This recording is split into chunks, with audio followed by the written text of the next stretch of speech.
I'm making some shapes. I'm doing 2 squares, 2 triangles, and 2 circles that I'm going to put buttonholes in that will be used to manipulate onto the strap. And so these are just basic shapes. What I've done, when you do a buttonhole, it's good to have some extra support. You can use interfacing, but I've decided to use a layer of quilt bat. So you're going to put these, if you make something like this, right sides together is how I'm choosing to do this, and the quilt bat is on the wrong side of one of the squares, doesn't matter which one. And we'll do some pins here, just a couple to hold it in place because it's a little thicker.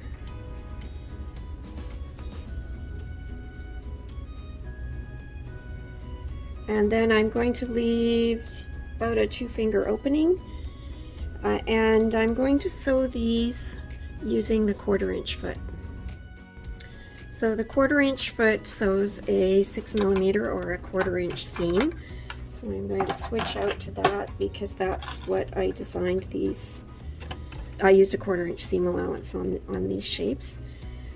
So I'm going to start in the center of an edge. That's really important. I'm lining up the fabric with the edge of the foot, and regular stitching to start out with. I'm going to back stitch, and then when I get close to the edge, I'm going to again do my 1.5 centimeter corner, stitch for the corner, go up to where you need to turn, make 1 more stitch, and then we're going to do the 1 diagonal stitch and turn.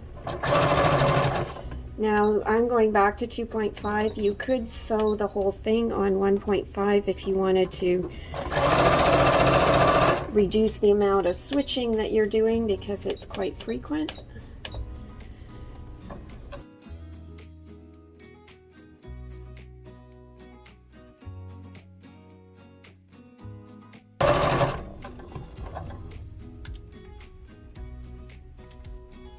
And I've sewn a little bit too far here, so I'm not going to back stitch because I forgot to leave 2 fingers, and that's going to be hard to turn. So I'm going to rip a little bit out.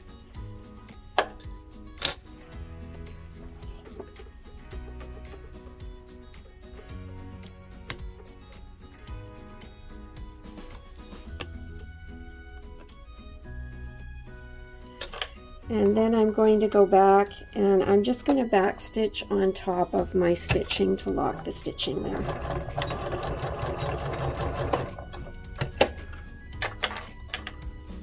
So an easy fix for that. So, and I'm going to do the same for all of these. The triangle will have the same corner method. The circle, of course, does not need that. A little trick with the triangles. We've got some very narrow corners that are tricky to turn, and because the quilt bat is quite bulky, what I've done is actually trimmed the quilt bat out of the corner area, so that will make it easier to turn and have a neater corner. So the pieces are sewn. So on each piece I would first trim off the excess quilt bat. Again, it's bulky in the seams, and you'll get a nicer finish if that's trimmed out.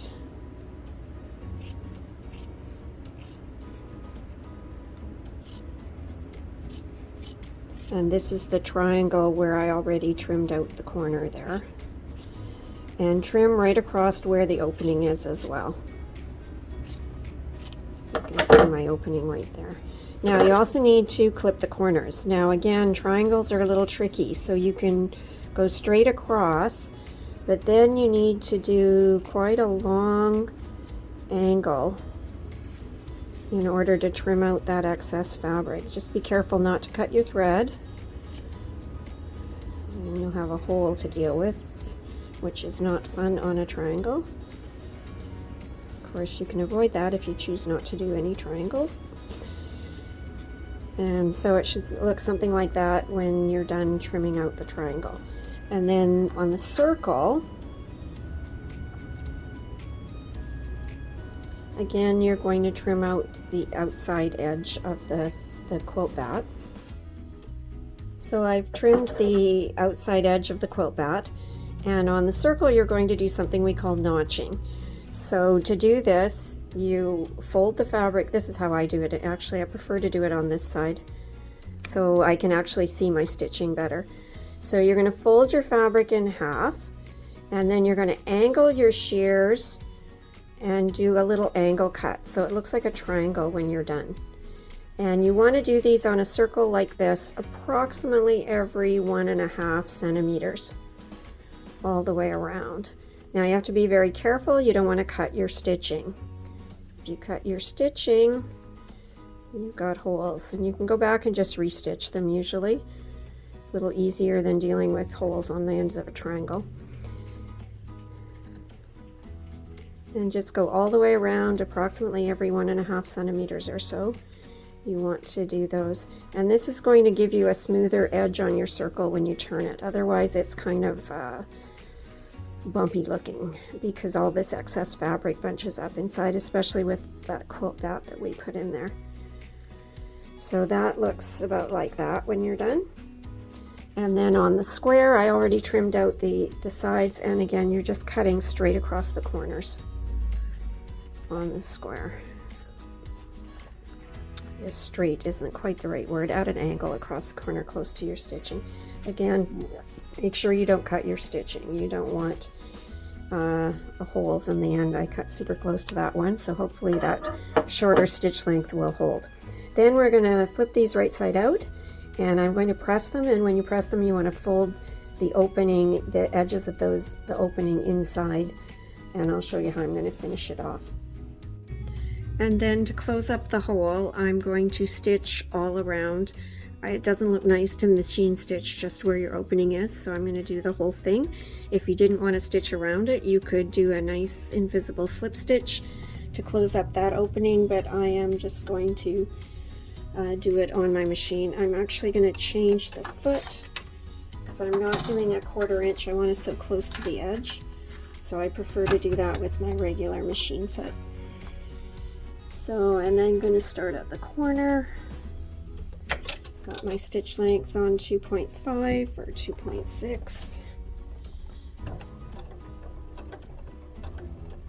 Back stitch.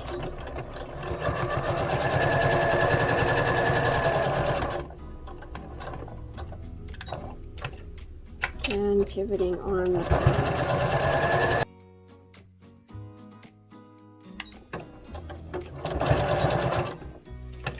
And back stitch. So I'm going to be doing that to each of the shapes that I created.